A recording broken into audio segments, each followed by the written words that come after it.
मेरा नाम शेर सिंह चहर है। क्या पूरा मामला है? भाई की कैसे मृत्यु हुई है? क्या है पूरा? प्रतुल सक्सेना ने ऑपरेशन करने के लिए बुलाया था। जी। हम लोग ऑपरेशन के लिए गए, तो उन्होंने ऑपरेशन से पहले हम लोगों से मिले कि अब दो मतलब थोड़ी देर में ऑपरेशन हो जाएगा, सारी चीज़ें नॉर्मल रहेंगी। रैनबो हॉस्पिटल में उनका ट्रीटमेंट हुआ था। मेरे भाई का नाम हरिश्चंद्र उर्फ रंजीत नाम है उनका। उनका ट्रीटमेंट के लिए नॉर्मल कंडीशन में, जैसे मैं अभी आपके सामने खड़ा हूँ, ऐसी ही कंडीशन उनकी थी। वॉक करते हुए आराम से गए। हम लोग अंदर तक छोड़ के आए। अंदर छोड़ने के बाद ओटी में चले गए। उसके बाद डॉक्टर चले गए। 2 घंटे बाद डॉक्टर निकले। उन्होंने एक पथली दिखा दी कि ये एक पथली निकली हुई है, एक स्टेंट डाल दिया है, पुराना स्टेंट निकाल दिया है, बिल्कुल रिलीव है, आराम है, आप घर ले जा सकते हो। लेकिन थोड़ा सा ऑब्जर्वेशन में मैं चाह रहा हूँ कि थोड़ा सा ऑब्जर्वेशन में रखूँगा, क्योंकि इन्होंने ये कहा था कि उसमें थोड़ी सी ब्लडिंग हुई है और वो ज़्यादा इंजरी नहीं हुई है, वो नॉर्मल ही है, वो ठीक है इस समय। और बाकी मैंने कहा भाई उन्हें होश आया नहीं आया, तो बोलते हैं कि उन्हें होश तो आ गया है, बस अभी क्लीनिंग चल रही है। उसके बाद डॉक्टर पेमेंट वेमेंट लेके वहाँ से रफू चक्कर हो गए। आधे घंटे बाद जब उन्हें आईसीयू में भेजा, आईसीयू में भेजने के बाद हम लोगों ने उनकी देखी, बेहोशी हालत तो थी, बिकॉज पहचान सबको रहे थे, बात कर रहे थे, लेकिन उनसे बेहोशी की हालत में थी, क्योंकि 2 घंटे उनका एंडोस्कोपी डाल के ऑपरेशन हुआ था। तो हैवी हैवी डोज नहीं थी, तो नशे में थे वो।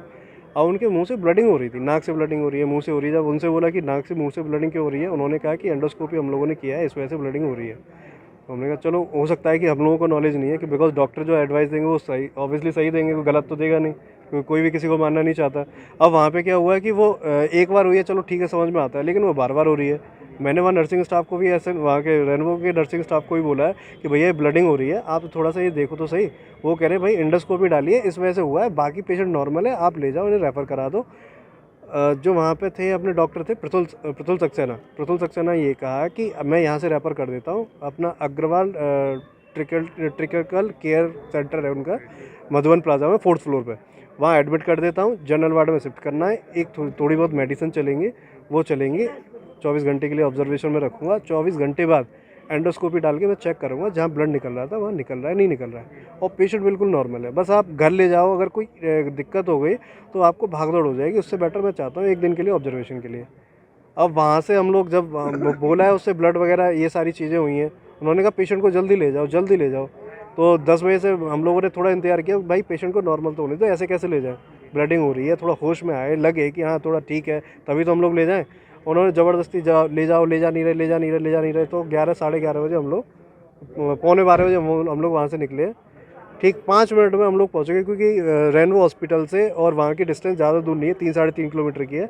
5 मिनट में वहाँ पहुँच गए। अब जिस हॉस्पिटल में पहुँचे, वो कह रहा है इनकी तो पल्स ही काम नहीं कर रही है, इनकी तो लाइक हार्ट बीट ही बंद है, इनका तो कुछ हो ही नहीं सकता। और जो उन्हें सीआरपी वगैरह जो देनी चाहिए, 1 घंटे तक वो देते रहे, लेकिन उसे कोई प्रॉपर ही नहीं मिला। उन्होंने जाति मृत घोषित कर दिया।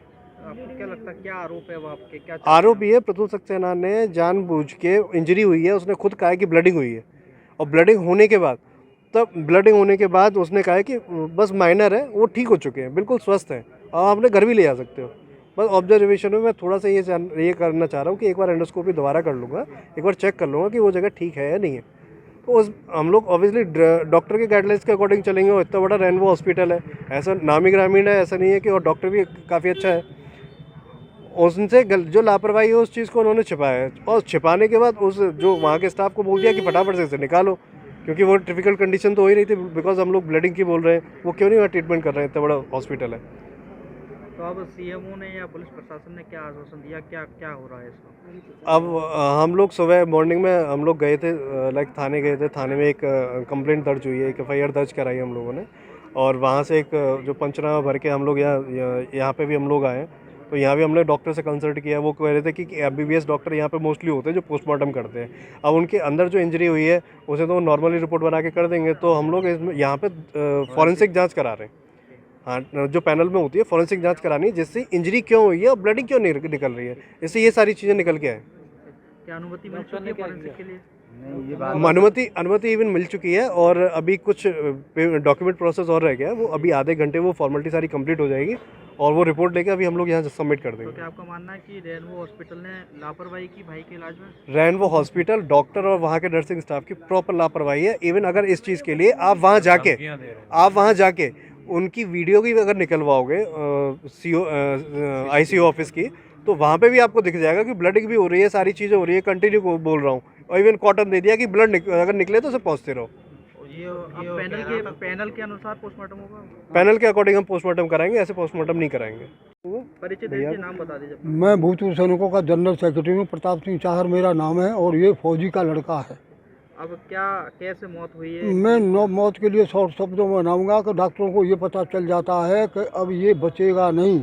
Operation at the time of operation इनको दूरबीन से किया गया, अंदर का मामला, इन्होंने कोई नस वस कट गई और जैसे ही नस कटी है डॉक्टर को पता चल गया कि नस कट गई, अब ये बचेगा नहीं, और इन्होंने इनको सबको गुमराह करके और इस बच्चे को वहाँ से रेफर कर दिया। हम अपना पीछा छुड़ाते, इसको यहाँ से ले जाओ। उनको पता चल जाता है कि ये मामला अंदर का है। अंदर खोजबीन की है, दूरबीन के द्वारा जब हथियार चला है पेट के अंदर तो उनको पता चल जाता है स्क्रीन पर कि हाँ ये कट गया, ये बचेगा नहीं। इन्होंने अपनी आफत को टाल करके इसको दूसरे हॉस्पिटल में भेज दिया। हमारा निवेदन है इसकी निष्पक्ष जांच किया जाए, ये मानव अधिकार का केस है।